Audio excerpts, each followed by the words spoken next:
আসসালামু আলাইকুম বন্ধুরা। আশা করি সবাই ভালো আছেন।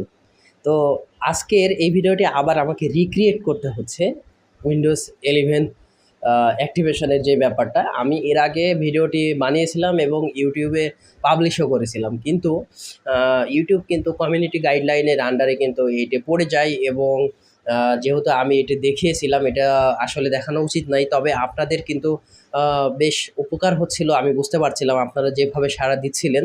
হ্যাঁ? তাই আবার মনে করলাম যে আপনাদের জন্য জাস্ট এট লিস্ট অন্য একটা প্রসেস ব্যবহার করে ভিডিওটা ক্রিয়েট করি, যাতে করে আপনাদের উপকার হয়।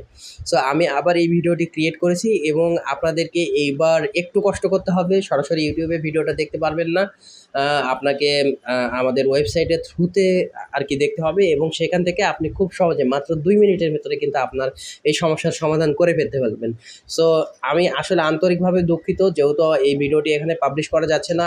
আর আমরা ইউটিউবের কমিউনিটি গাইডলাইন উপেক্ষা করে কিন্তু কোনো কাজ করতে পারি না আরকি, হ্যাঁ? সো যেহেতু এইটা করা যাচ্ছে না, আপনারা একটু কষ্ট করে আমার ডেসক্রিপশন বক্সে যে ওয়েবসাইটের লিঙ্কটা দেওয়া রয়েছে সেখান থেকে গিয়ে আপনারা কাজটি করবেন। আশা করি আপনারা হতাশ হবেন না। আপনারা আপনাদের যেই সমস্যাটি রয়েছে সেটি খুব সহজেই সমাধান করতে পারবেন আরকি, হ্যাঁ? সো দেরি না করে ঝটপট চলে যান। আর অবশ্যই সমস্যার সমাধান হলে এখানে একটা কমেন্ট, লাইক, সাবস্ক্রাইব করে দিতে পারেন আরকি, হ্যাঁ? আপনাদের জন্যে আমি জাস্ট আবার এটা রিক্রিয়েট করলাম এবং রিস্ক নিয়েই এক ধরনের ধরেন যে ভিডিওটা পাবলিশ করতে যাচ্ছি আরকি। সো আ আপনারা আ আশা করি সাপোর্ট করবেন আরকি, হ্যাঁ? ধন্যবাদ। সুস্থ থাকুন, সুন্দর থাকুন। আর চ্যানেলটি সাবস্ক্রাইব করবেন।